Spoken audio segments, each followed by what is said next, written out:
안녕하세요. 한별쌤입니다. 오늘은 생명과학 2 대단원 세포의 특성 단원에서 두 번째 중단원 세포의 구조와 기능 단원 중 소단원 1단원과 2단원 세포의 연구 방법과 원핵세포와 진핵세포에 대해서 학습하도록 하겠습니다. 오늘의 학습 목표는 아까 제목에서 봤듯이 세포를 연구하는 방법, 그러니까 이 단원이 세포의 구조와 기능에 대해서 배우는 단원인데 그 본격적인 내용에 앞서서 세포를 어떻게 연구해서 구조와 기능을 밝혀냈는지 그 방법에 대해 세 가지가 소개가 돼요. 그래서 그 연구 방법에 대해서 배울 거고요. 그리고 세포의 종류인 원핵세포와 진핵세포에 대해 알아보고 끝내도록 하겠습니다. 자, 먼저 소단원, 1단원 세포의 연구 방법 세 가지에 대해서 알아볼 거예요. 그래서 교과서에는 현미경과 그리고 세포 분해법, 자기방사법 이렇게 세 가지 방법이 소개가 되어 있습니다. 그 중에 첫 번째 현미경에 대해서 먼저 얘기를 해볼 거예요. 우리가 과학 이론을 연구할 때는 가장 첫 번째가 바로 관찰에서부터 시작하는 거죠. 그래서 세포를 연구를 하려면 일단 세포를 봐야 돼. 근데 세포가 보통 눈에 보이나요? 보통은 눈에 보이지 않을 만큼 작죠. 물론 이거 교과서에 있는 그림인데 난자죠. 알과 같은 경우에는 세포의 크기가 좀 크기 때문에 눈으로 우리가 볼 수도 있어요. 그리고 사람의 신경세포, 동물의 신경세포 같은 경우도 길이가 매우 긴 세포들이 있어서 눈으로 볼 수가 있습니다. 그렇지만 보통은 너무 작아서 세포의 크기를 맨눈으로는 볼 수가 없어요. 그래서 여기 나와 있는 세포들의 크기를 나타내는 단위를 한번 보시면은 나노미터, 마이크로미터가 등장합니다. 여러분 여기 마이크로미터, 나노미터는 얼마나 작은 단위인지 잘 아시죠? 마이크로미터 같은 경우는 10의 마이너스 6승미터, 그러니까 100만 분의 1미터죠. 그리고 1나노미터는 10의 마이너스 9승미터, 그러니까 10억인가요? 네, 10억 분의 1미터입니다. 그래서 이 단위가 매우 작기 때문에 눈으로는 볼 수가 없고 우리가 이것을 확대하는 도구인 현미경을 이용을 해야 해요. 자, 근데 이 현미경은 또 두 가지로 크게 구분을 할 수가 있는데 바로 광학 현미경과 전자 현미경입니다. 자, 그 중에 먼저 광학 현미경에 대해서 볼게요. 자, 광학 현미경은 이름에 광, 빛이죠. 빛이라고 나와 있어요. 그래서 영어로 약자로도 L, 라이트 마이크로스코프에서 LM 이렇게 표기를 합니다. 근데 사실 빛이라는 거는 이제 여러분들이 물리 시간이나 이럴 때 배웠겠지만 파장에 따라서 아주 다양한 형태의 빛이 있어요. 근데 우리가 일상생활에서 보통 빛이라고 하면 그 중에 일부 우리가 눈으로 볼 수 있는 빛, 즉 가시광선이죠. 가시광선을 보통 얘기를 합니다. 그래서 이 광학 현미경은 광원으로서 가시광선을 사용을 합니다. 자, 그래서 가시광선으로 그러니까 흔히 우리가 생활에서 얘기하는 그 빛을 쪼여서 내가 관찰하고 싶은 시료를 통과시키고 그리고 이것을 이제 확대는 렌즈를 통해서 하죠. 그래서 렌즈로 확대를 해서 상을 관찰하게 되고요. 내가 관찰하고 싶은 시료를 그대로 프레파라트로 제작해가지고 눈으로 그냥 보기만 하면 되기 때문에 살아있는 세포 그대로를 관찰할 수 있다는 것이 바로 광학현미경의 장점이에요. 하지만 뒤에 이제 배울 아까 두 가지가 있다고 했죠. 이 뒤에 배울 전자현미경보다는 배율도 낮고 해상력도 낮은 편입니다. 근데 여기 이 해상력이라고 하는 단어가 좀 생소할 수 있을 것 같은데 해상력이라고 하는 게 뭔지 조금 설명을 할게요. 자, 해상력이라고 하는 말의 뜻은 사전적으로는 매우 가까이 있는 두 점을 분별하는 능력이라고 해요. 자, 이게 무슨 말이냐? 자, 우리 이제 여기 점을 두 개 찍어 볼게요. 자, 이 점이 누가 봐도 지금 점 두 개로 구분돼서 보이시죠? 근데 이 점이 점점 가까워져 가지고 이렇게 아주 가까이 붙어서 찍어져 있다면 그럼 이거는 멀리서 보면 이게 두 개인지 한 개인지 구분이 잘 안 가잖아요. 자, 이렇게 두 점을 확실하게 구별할 수 있는 능력으로서 해상력은 이 두 점이 분리돼 보이는 최소한의 요 사이 거리를 의미를 합니다. 자, 광학현미경 같은 경우는 이 해상력이 어느 정도 되느냐? 한 5 마이크로미터 정도 됩니다. 그래서 이 해상력이라고 하는 걸 결정하는 것은요, 바로 사용하는 빛의 파장에 의해서 결정이 돼요. 그래서 우리가 아무리 좋은 현미경을 만든다고 하더라도 가시광선을 이용하는 한은 이 해상력은 최대 5 마이크로미터 정도 돼요. 근데 사실 이 정도도 아까 이제 마이크로미터가 10의 마이너스 6승미터였으니까 사실 아주 대단한 확대 능력이죠. 그런데 뒤에 이제 나올 전자현미경 같은 경우는 아예 단위가 다릅니다. 보세요. 나노미터죠. 자, 이 수치를 외우실 필요는 없어요. 광학현미경과 전자현미경의 해상력 차이를 여러분들이 한번 보시라는 겁니다. 그래서 나노미터는 아까 10의 마이너스 9승미터. 그러니까 얘네가 거의 지금 해상력이 1000배예요. 1000배. 그러니까 광학현미경은 5 마이크로미터 간격으로 떨어져 있는 두 점까지는 점이 두 개다라고 구분할 수 있는 거고, 이 주사전자현미경 같은 경우는 5 나노미터 간격으로 떨어져 있는 점을 구분할 수 있다라는 거예요. 그래서 이 해상력은 전자현미경이 광학현미경보다 훨씬 좋고요. 그만큼 고배율로 관찰을 할 수가 있습니다. 그래서 광학현미경은 우리가 보통 최대한 1000배 정도까지 본다면 전자현미경은 수십만 배에서 100만 배까지도 관찰이 가능해요. 자, 그래서 해상력이 낮다, 높다라고 하는 말의 의미를 아시겠죠? 자, 여기서 광학현미경에 대해서 조금 더 자세히 보면은요. 여러분들 아마 여태까지 학교 다니면서 광학현미경으로 실험 한 번쯤은 해봤을 것 같은데 쌤이 지금 여기 상일고등학교에 있는 현미경을 사진을 한번 찍어 와봤습니다. 되게 사진이 잘 나왔죠? 새 것처럼. 현미경은 보통 이렇게 위쪽에 이제 렌즈, 눈을 대는 부분에 접안 렌즈가 있고요. 그리고 여기 시료를 올려놓는 부분 바로 위에 이 대물 렌즈가 있습니다. 그래서 두 개의 렌즈를 거쳐서 상을 확대를 하고요. 근데 여러분들이 이제 관찰하고 싶은 게 있으면 그것을 이제 프레파라트 형태로 만들어서 여기 재물대 위에 올려놓게 되죠. 자, 올려놓은 다음에 여기 전원 장치를 켜고 이제 빛을 조절하면 여기 아래에서 빛이 이렇게 나옵니다.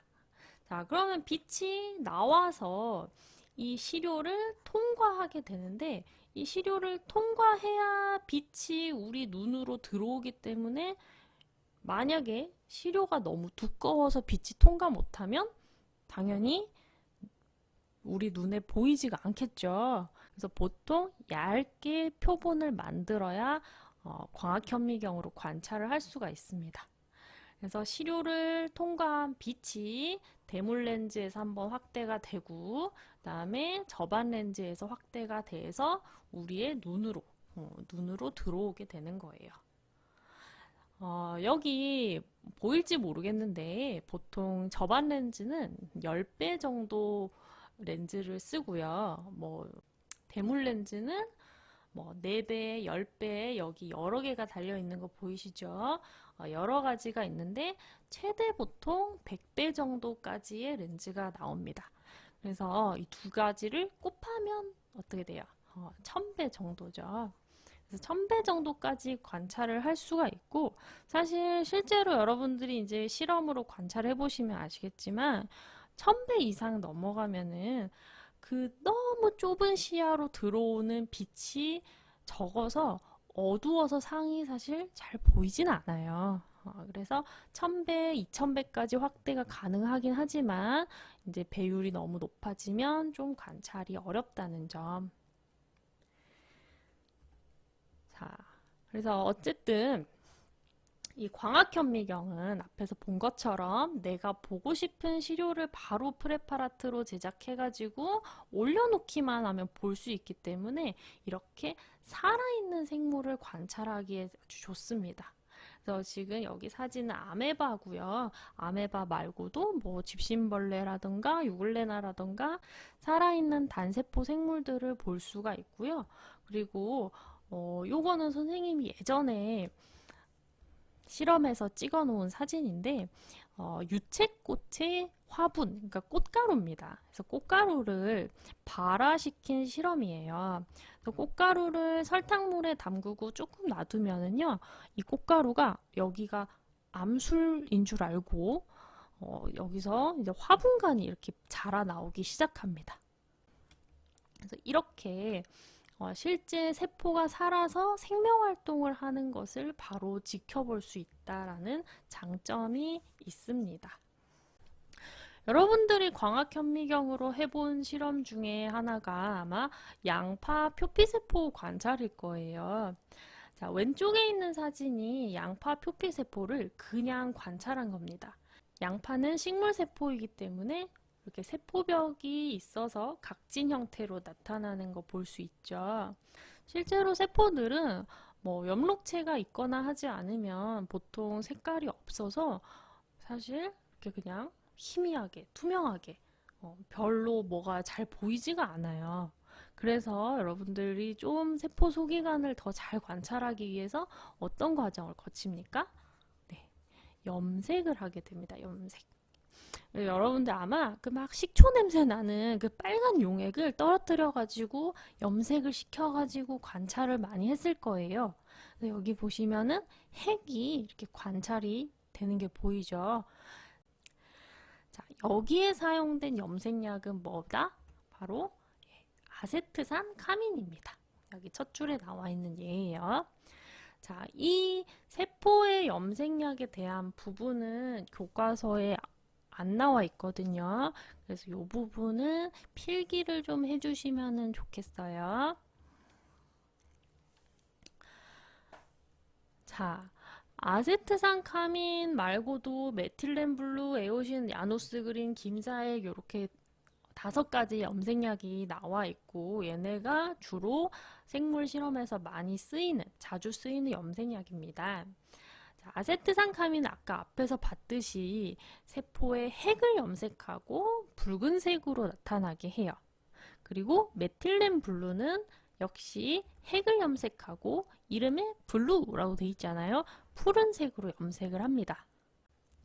아마 어렸을 때 여러분들이 아세트산 카민은 뭐 식물 염색, 메틸렌 블루는 동물 세포 염색 뭐 이런 식으로 외웠을 수도 있을 것 같은데 뭐 사실 둘 다 동물이든 식물이든 상관없이 염색은 돼요. 보통 세포의 산성도에 따라서 좀 더 염색이 잘 되는 걸 사용하기 위해서 뭐 식물은 아세트산 카민, 메틸렌 블루는 뭐 동물 세포 이렇게 사용을 많이 합니다.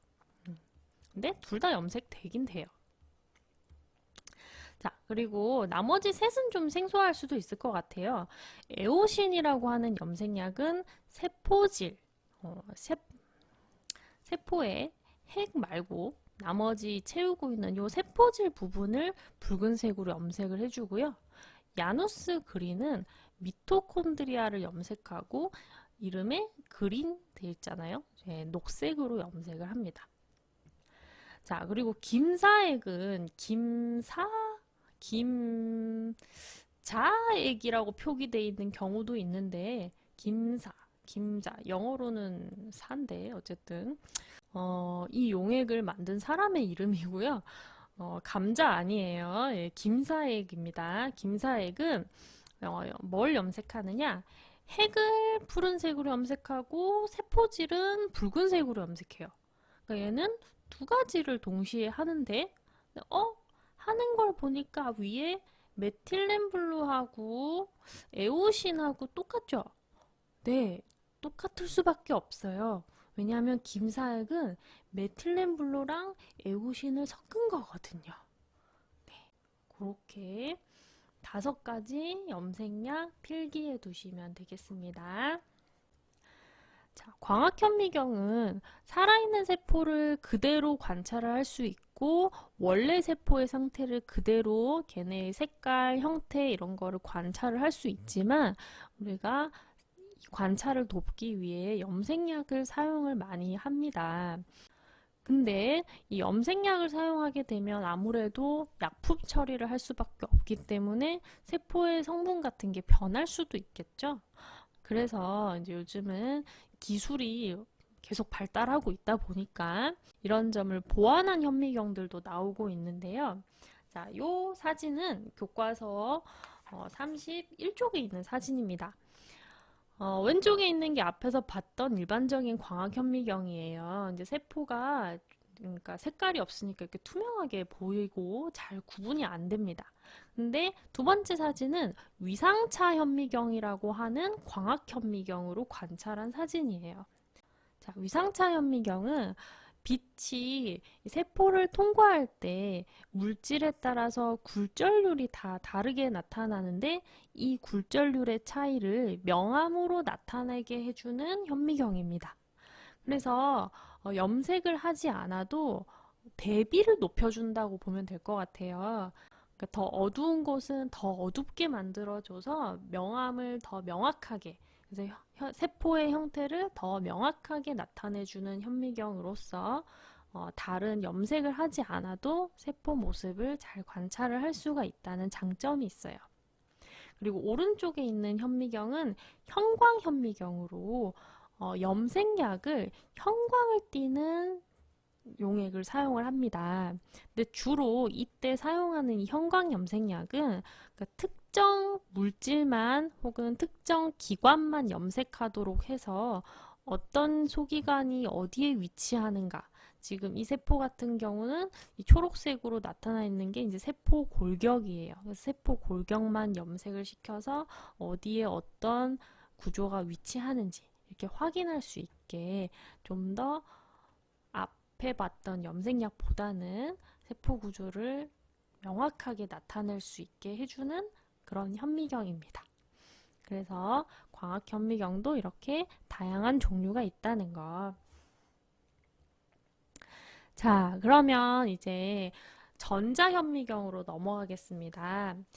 자, 전자현미경은 두 가지로 구분할 수 있는데 어쨌든 이 전자현미경이라고 하는 이 단어가 붙는다는 거는 광원으로서 전자선을 사용한다는 얘기예요. 가시광선보다 훨씬 파장이 짧은 전자선을 사용함으로써 배율과 해상력을 높인 현미경이고요. 자, 전자선은 우리 눈으로 관찰할 수는 없죠. 그래서 전자선을 이용한 현미경은 얘네들은 다 컴퓨터와 스크린이 필요합니다. 그래서 직접 눈으로는 볼 수 없다는 거. 그리고 칼라, 그러니까 색깔이라고 하는 건 역시 가시광선 안의 범위에서 관찰할 수 있는 거죠. 그래서 얘는 가시광선이 아니니까 상이 흑백으로 나타날 수밖에 없습니다. 자, 그래서 얘네들의 원리를 좀 간단하게 설명할 건데요. 투과전자현미경이 앞에 광학현미경이랑 조금 비슷한 면이 있어서 얘를 먼저 볼게요. 자, 투과전자현미경은 이름에 투과라고 통과한다는 의미의 단어가 들어가 있죠. 그래서 이 T라고 하는 것이 바로 트랜스미션 일렉트론 마이크로스코프 해서 투과 전자 현미경입니다. 그래서 그림에 보이는 것처럼 내가 관찰하고 싶은 시료를 놓고 거기에 전자선을 투과시키는 거예요. 그래서 통과한 전자가 이제 스크린에 상을 만들게 되고 이걸 우리가 관찰을 하는 겁니다. 그런데 여러분, 이 전자선이 시료를 통과를 하려면 시료를 우리가 생각하는 것보다 훨씬 얇게 만들어야겠죠. 그래서 현미경이 이렇게 발달을 하는 데는 이렇게 시료를 자르고 가공하고 염색하고 하는 그런 부수적인 기술도 같이 발달이 되어야 돼요. 자, 그래서 전자선으로 시료를 통과시켜서 상을 확대하는 것이 투과전자 현미경, 템이라고도 부르거든요. 템이고, 그러니까 앞에 광학 현미경은 유리 렌즈로 가시광선을 굴절시켰잖아요. 그런데 이 전자선이 유리 렌즈로 굴절이 될까요? 당연히 안 되겠죠. 그래서 전자선은 그러면 어떻게 굴절시킬까요? 바로 자기장을 걸어주면 되죠. 그래서 전자기 코일로 만든 전자 렌즈를 가지고 이 전자선을 굴절시켜서 상을 확대를 해주는 원리입니다. 자, 그리고 주사전자 현미경은 조금 다른 점이, 일단 주사라고 하는 말은 뭔가 이제 전자선을 쏜다는 얘기예요. 자, 이 주사전자 현미경은 시료를 만들 때 투과전자 현미경처럼 얇게 자르는 게 아니라 시료가 있으면 그 시료의 표면을 코팅을 해줍니다. 이렇게 코팅을 하고 전자선을 주사해 주면은 전자선이 시료 표면에서 반사돼서 튕겨 나오게 되고, 이렇게 튕겨 나오는 전자들을 스캔해 가지고 검출기를 통해 스크린으로 보여서 우리에게 영상으로 보여줘요. 그래서 주사 전자 현미경의 이 약자 S는 스캐닝입니다. 스캐닝. 그래서 약자를 셈이라고 표기할 수 있겠네요. 자, 이렇게 투과전자 현미경과 주사전자 현미경의 원리에 대해서 간단히 얘기를 했는데, 이 전자현미경의 시료를 표본으로 제작할 때에는 전자가 잘 튀어나오는 게 중요하기 때문에 중금속, 주로 금, 백금 이런 염색약을 쓰고요. 아까 얘기했듯이 얇게 잘라야 되고, 그리고 수분도 제거해야 되고, 근데 얘네들이 원형 상태를 유지해야 되기 때문에 동결 건조를 시키고 이런 여러 가지 과정을 거치기 때문에 전자현미경은 이 표본을 제작하면서 세포가 죽을 수밖에 없어요. 네. 그게 앞에 봤던 광학현미경과의 차이점이죠. 자, 이렇게 주사전자 현미경과 투과전자 현미경으로 관찰한 상은 그럼 어떤 식으로 보이는가?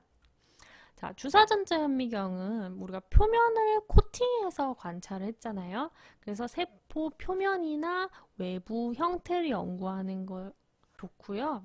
투과전자 현미경은 세포의 단면을 잘라서 전자선을 통과시키니까 내부 구조를 연구하는 데 좋습니다.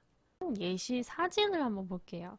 자, 둘 다 백혈구인데요. 왼쪽은 주사전자 현미경, 오른쪽은 투과전자 현미경이에요. 그래서 백혈구의 주사전자 현미경 사진은 백혈구의 바깥 표면을 볼 수가 있고요. 투과전자 현미경은 백혈구의 단면, 이렇게 핵이랑 이렇게 핵이랑 미토콘드리아 이런 애들이, 이런 세포 내부 기관들이 보이죠.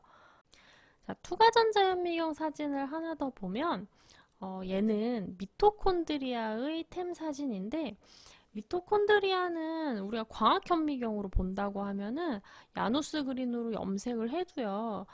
세포 안에 점점점점점점점 조그맣게 이렇게 초록색 점만 찍혀서 아, 여기 어딘가에 미토콘드리아가 있구나 정도지 얘네 구조를 볼 수는 없어요. 근데 이제 투과전자 현미경을 이용하면은 이렇게 미토콘드리아의 내부 구조까지도 볼 수가 있는 거죠. 그래서 훨씬 고배율로 미세 구조를 관찰할 수 있다는 장점이 전자현미경의 장점이 되겠습니다. 자, 그래서 현미경, 광학현미경, 주사전자현미경, 투과전자현미경 세 가지를 봤는데 이 세 가지의 차이점을 위주로 공부를 하시고요. 그리고 이제 여러분들이 이걸 배웠으니까 사진을 딱 보면은 아 얘는 세포가 이렇게 살아있는 원형 그대로네. 아 이건 광학현미경이구나. 얘는 외부 형태가 이렇게 입체적으로 나타났네. 얘는 주사전자현미경이구나. 단면의 미세 구조가 관찰이 되는구나. 아, 얘는 투과전자 현미경이네. 이렇게 구분을 할 수가 있을 거예요. 자, 그러면 현미경은 여기까지 하고 두 번째 세포 연구 방법인 세포 분해법으로 가겠습니다. 자, 세포분해법은 말 그대로 분획, 세포의 내부 소기관들을 분획, 나눠가지고 얘네들이 뭐 하는 애들인지 기능이나 성분 같은 걸 연구할 수 있는 연구 방법이에요. 근데 이 세포 소기관을 어떻게 다 분리를 할 것이냐? 자, 이것은 원심 분리기라고 하는 기계를 이용을 합니다. 그래서 세포를 다 부셔가지고 작은 튜브에 넣어서 이 원심 분리기의 구멍에 쏙쏙 집어 넣은 다음에 기계를 작동시키면 원심 분리기가 고속으로 막 돌아가요. 여러분 어릴 때 놀이터에서 그 뺑뺑이 그 좀 타보셨나요? 자, 그러면 회전을 하게 되면 원심력, 관성이죠. 원심력에 의해서 바깥으로 작용하는 힘이 생기고 그러면 이 힘에 의해서 세포 소기관을 크기 그리고 밀도에 따라서 구분을 할 수 있게 돼요. 자, 교과서 32쪽에 있는 그림을 같이 보면서 설명을 할게요. 먼저 세포를 잘게 부셔줍니다. 근데 부실 때 지금 여기 얼음이 들어가 있는 거 보이시죠? 분질기라고 하는 기계에 넣고 세포를 파쇄하게 되면은 마찰열이 발생하기 때문에 이 마찰열을 냉각시켜주는 역할을 하고요. 그리고 세포가 파괴되면서 나오는 여러 가지 효소들의 작용을 억제해주는 역할을 합니다. 자, 그렇게 이제 부셔준 다음에 원심 분리기를 막 돌려줘요. 자, 이때 원심 분리기를 돌리는 속도와 시간을 우리는 설정을 할 수가 있는데 속도는 나타내는 단위가 여기에 1000G라고 표시되어 있는 거 보이시죠? 이 G는 중력 가속도입니다. 그래서 중력 가속도의 1000배만큼의 힘을 받는다는 거예요. 그래서 엄청난 속도죠. 그래서 1000G의 속도로 10분 정도 이렇게 돌려요. 그러면은 여러분 여기 안에 여러 가지 물질들이 막 섞여 있는데 그 중에 아무래도 무거운 그러니까 정확하게 얘기하면 밀도가 높은 애들이 먼저 원심력에 의해서 가라앉겠죠. 자, 그래서 여기에 그림에 제일 먼저 가라앉은 애들이 어떤 애들이냐? 바로 핵, 핵입니다. 핵. 자, 핵이 아래에 가라앉고요. 그리고 위에는 아직 덜 가라앉은 애들이 떠 있을 거예요. 그래서 핵이 제일 무거운 세포 소기관이라는 걸 알 수 있고, 그리고 위에 있는 애들은 아직 여러 개가 섞여 있는데 이 부분을 상등액이라고 하고요. 그리고 이 상등액을 따로 다시 다른 시험관으로 옮긴 다음에 또 한번 원심 분리기를 돌려줘요. 근데 이때는 아까보다 속도와 시간을 증가시켜야 돼요. 왜냐면 그만큼 가벼운 애들을 가라앉히려면 더 빠르게 오래 돌려야 가라앉거든요. 자, 그래서 원심 분리기 한 번 더 돌렸더니 그 다음으로 뭐가 가라앉았어요? 네, 미토콘드리아입니다. 그래서 미토콘드리아가 가라앉고 그리고 또 위에 떠 있는 애들 한 번 더 하니까 이번에는 세포막 그리고 내부에 뭐 소포체, 골지체 이런 막들이 가라앉았고요. 그리고 또 위에 남아있는 상등액을 한 번 더 원심 분리시키면 리보솜이 침전이 돼요. 그래서 리보솜이 가장 밀도가 낮은 작고 가벼운 기관이라는 걸 알 수 있겠죠. 그래서 리보솜 가라앉히려면 아주 빠른 속도로 오랫동안 원심 분리를 시켜줘야 돼요. 그래서 이렇게 점점 속도와 시간을 늘려가면서 이 세포 소기관의 크기 그리고 밀도에 따라 세포 소기관들을 분리해내는 방법이 세포 분해법입니다. 그래서 이렇게 분리해낸 세포 소기관들이 성분이 뭔지, 기능이 뭔지 이렇게 따로따로 연구를 할 수가 있는 거예요. 자, 그래서 여기에 나와 있는 이 순서 있죠. 세포분해법의 원리와 순서는 좀 기억을 해놓아야 될 것 같아요. 자, 지금 여기 그림에 나와 있는 세포는 동물세포고요. 동물세포는 원심 분리를 시켰을 때 제일 먼저 아까 뭐가 나왔죠? 네, 핵. 그리고 그 다음에 미토콘드리아, 그리고 막 조각들, 그리고 마지막으로 리보솜이 나왔습니다. 자, 근데 식물세포를 원심 분리시키면 어떻게 될까? 자, 식물은 여기에 추가로 뭐가 존재하냐면요. 바로 세포벽이 존재해요. 세포벽. 그래서 세포벽이 세포보다 더 큰 구조물이기 때문에 핵보다 세포벽이 먼저 1등으로 가라앉고요. 그 다음에 핵이고요. 그리고 미토콘드리아가 아니라 요 사이에 엽록체가 깔아앉습니다. 엽록체가 미토콘드리아보다 더 큰 구조물이라서 그렇고요. 그 다음 나머지는 미토콘드리아, 막조각, 리보솜 순서가 같아요. 그래서 식물의 경우에는 세포벽과 엽록체가 추가로 들어간다는 것을 기억을 해주세요. 자, 세 번째 세포 연구 방법은 자기방사법입니다. 자기방사법은 방사성 동위원소를 이용을 하는 방법인데요. 여기서 방사성 동위원소란 무엇이냐?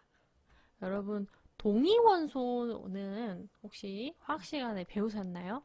그래서 동위원소는 양성자 수, 그러니까 원자 번호는 같은데, 그러니까 양성자 수는 같아서 원자 번호는 같은데, 중성자 수가 달라서 질량이 다른 원소를 동위원소라고 하죠.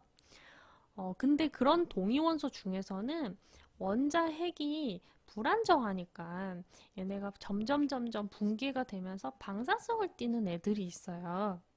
그래서 생물 실험에서 사용하는 방사성 동위원소의 예가 어떤 애가 있냐면은 여기 삼중수소, 그리고 탄소 14짜리, 원래 탄소는 12가 질량이죠. 그리고 산소는 18개짜리, 질량 18개짜리, 그리고 E는 번호 몇 번이죠? E는 15번이죠. 그러면은 이제 질량 30이지만 얘는 32짜리고요. 그리고 얘는 황은 16번이죠. 그래서 35짜리 황, 요런 것들을 사용해가지고 자기방사법을 시행합니다. 자, 그런데 이걸 어떻게 이용하느냐? 자, 예를 들어서 내가 단백질에 대해서 연구를 하고 싶어요. 그러면 단백질의 아미노산 중에 어떤 애는 황을 가지고 있는 애가 있거든요. 그래서 그 황을 방사성 동위원소 35짜리 황으로 만들어진 아미노산을 세포에 집어넣어 주는 거예요. 그리고 시간이 조금 지난 다음에 방사성이 어디서 나오는가 이거를 계속 추적해서 따라가면은 단백질이 시간에 따라 어디서 합성되고 이동되는지를 우리가 따라가면서 볼 수 있겠죠.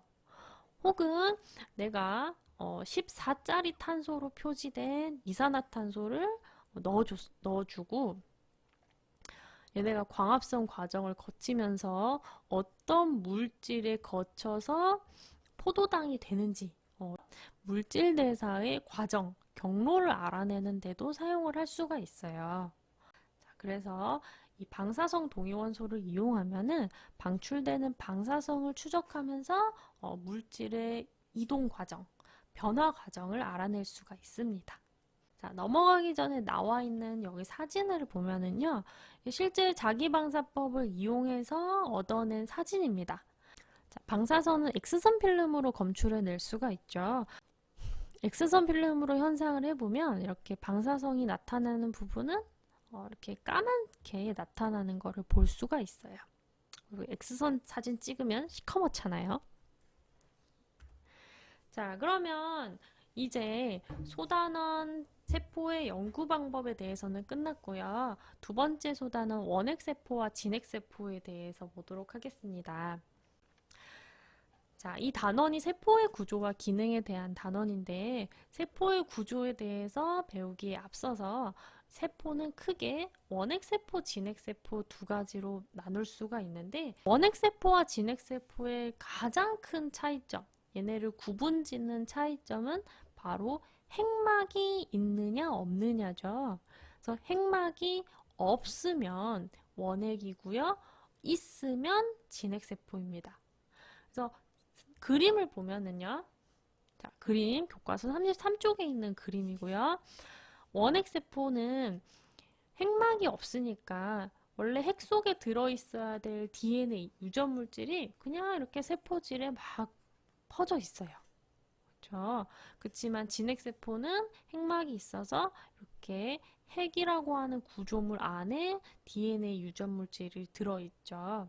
그래서 이게 얘네 둘을 구분짓는 가장 큰 차이점이고요. 추가로 더 얘기를 하자면 원핵세포의 유전물질은 결국 얘네들 꼬여있는 거를 다 펼쳐보면 원형을 띠고 있고요. 진핵세포의 유전물질은 DNA를 다 펼쳐보면은 선형의 형태를 하고 있습니다. 그래서 이런 차이점이 있어요. 자, 그거 말고도 또 어떤 차이점이 있는가 한번 볼게요. 자, 일단 한눈에 이렇게 딱 봤을 때 원핵보다 진핵이 훨씬 복잡하죠. 그 이유는 안에 이런 여러 가지 세포 소기관들이 많기 때문입니다. 그래서 특히 이렇게 막으로 둘러싸여 있는 미토콘드리아, 소포체, 골지체 이런 막으로 된 막성 세포 소기관이 존재하고 있다라는 게 진핵세포의 특징이고요. 원핵세포는 그렇게 막으로 된 세포 소기관이 없죠. 그렇지만 여기 주변에 점점점점 찍혀 있는 거 얘네 뭐예요? 리보솜이죠. 리보솜은 둘 다 있어서 단백질을 합성하는 리보솜은 둘 다 있다라는 걸 확인할 수 있습니다. 하지만 이 리보솜을 각각 이루고 있는 성분과 크기에는 약간의 차이가 있어서 이 리보솜의 성분을 분석해서 얘가 원핵이었구나, 진핵이었구나 구분하는 척도가 되기도 해요. 자, 그리고 또 다른 특징을 좀 찾아볼까요? 원핵 생물에는 보면 플라스미드라고 하는 애가 있는데 얘도 DNA입니다. 그런데 본체는 아니고 옵션이라고 생각하시면 될 것 같아요. 그래서 있는 원핵세포도 있고 없는 원핵세포도 있어요. 그래서 외부에서 흘러들어온 조그만한 원형의 조각 DNA이고 얘를 이제 플라스미드라고 부릅니다.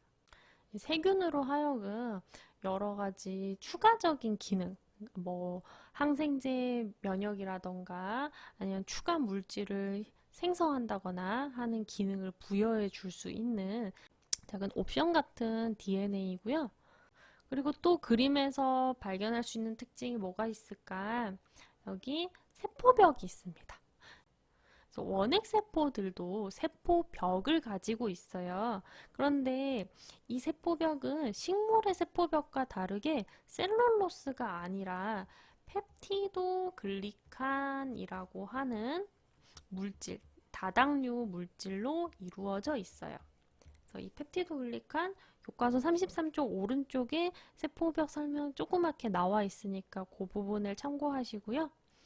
그리고 일부 원핵세포들 중에서는 피막이 존재하고 있는 애들도 있어요. 그래서 얘도 역시 있는 세균도 있고 없는 세균도 있는데 이 세균을 보호해주는 역할을 하는 바깥쪽에 있는 막이에요. 근데 이름은 사실 막이라고 돼 있지만 실제 인지질로 된 막은 아니고 세균이 밖으로 분비한 다당류 젤리 같은 물질이라고 보시면 되겠습니다. 자, 그래서 이런 특징들을 33쪽에 있는 표에다가 정리를 좀 해볼게요. 자, 여러분 교과서에 표에다가 한번 빈칸에 써 넣어 보세요. 자, 먼저 유전물질인데 원핵세포의 유전물질은 원형으로 생겼다는 게 특징이고요. 꾸불꾸불 접혀져 있지만 사실 펼쳐보면은 하나의 골이에요. 플라스미드는 있는 애도 있고 없는 애도 있으니까 걔는 일단 논외로 할게요. 자, 하지만 진핵세포, 여기서는 이제 동물세포가 그림에 나와 있었죠.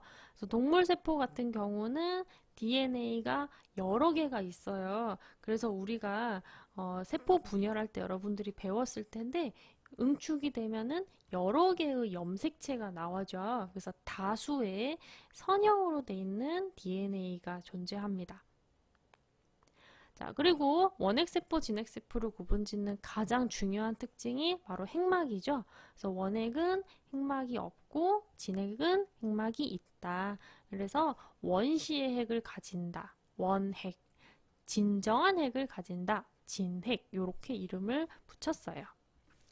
자, 세포막은 세포를 둘러싸는 막이니까 당연히 세포를 이루려면 둘 다 있어야겠죠. 자, 그리고 세포벽은 아까 원핵세포, 세포벽 있는 거 확인하셨죠?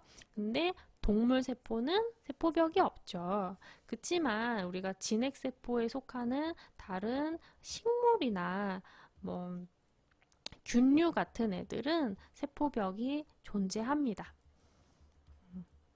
세포벽이 있는 진핵세포도 있어요. 근데 동물세포는 세포벽이 없다. 자, 그리고 리보솜은 둘 다 있었죠. 하지만 막성 세포 소기관, 막으로 둘러싸인 세포 소기관은 원핵세포는 없고 진핵세포는 있었다. 이 말은 리보솜은 막으로 둘러싸여 있지 않다라는 걸 이런 의미도 내포하고 있다고 볼 수 있겠네요.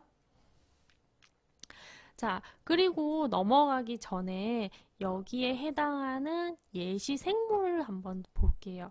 앞에서 쌤이 설명하면서 얘기하기는 했는데 원핵세포에 해당하는 생물은 세균이 있습니다. 그래서 세균들은 모두 다 원핵세포고요. 세균을 제외한 나머지는 다 진핵세포라고 보시면 될 것 같아요. 그래서 동물, 식물, 그리고 집신벌레, 아메바, 유글레나 이런 원생 생물들, 그리고 곰팡이, 버섯 같은 균류라고 하는 생물들도 여기 진핵세포에 속합니다. 다 교과서에 있으니까 밑줄 쳐 놓으세요. 자, 그러면 여기까지 해서 오늘 2개의 소단원을 수업을 했습니다. 그래서 세포의 연구 방법 3가지, 현미경 세포분해법 자기방사법에 대해서 배웠는데 각각의 특징이랑 차이점 같은 것을 위주로 해서 학습을 하시고요. 원핵세포와 진핵세포도 마찬가지 둘의 차이점을 위주로 비교해서 학습을 잘 정리하면 될 것 같습니다. 여러분 오늘도 수업 듣느라 너무너무 고생하셨고요.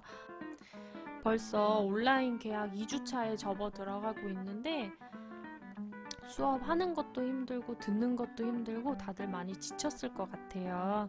그래서 좀만 더 힘내시고요. 다음 시간에는 이제 이어서 세포의 구조와 기능, 세포 소기관 안에 들어있는 핵, 리보솜, 소포체 이런 기관들에 대해서 배워보도록 하겠습니다. 그럼 고생했어요.